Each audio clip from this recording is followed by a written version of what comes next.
2019 সালের স্টার সানডেতে প্রায় একই সময়ে শ্রীলঙ্কার 3টি পর্যটন হোটেল ও 3টি গির্জায় বোমা হামলা চালানো হয়। গির্জাগুলোর মধ্যে 2টি ছিল ক্যাথলিক এবং একটি ছিল প্রোটেস্ট্যান্ট।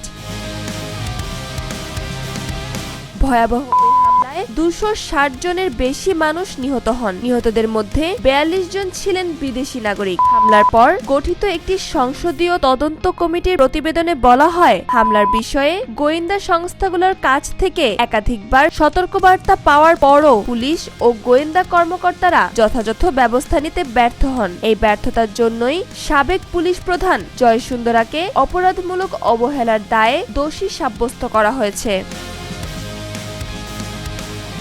2019 সালের স্টার সানডেতে ভয়াবহ বোমা হামলা ঠেকাতে ব্যর্থতার দায়ে শ্রীলঙ্কার সাবেক পুলিশ প্রধান পুজিথ জয়সুন্দরাকে মৃত্যুদণ্ড দিয়েছেন দেশটির একটি আদালত। শুক্রবার 3 সদস্যের হাইকোর্ট বেঞ্চ তাকে অপরাধমূলক অবহেলার জন্য দোষী সাব্যস্ত করে এই সাজা দেন।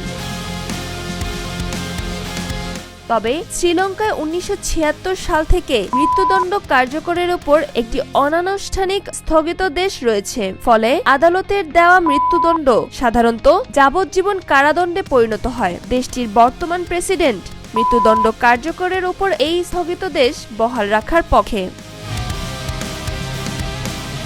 Desk news, Fatimatuz Zohra.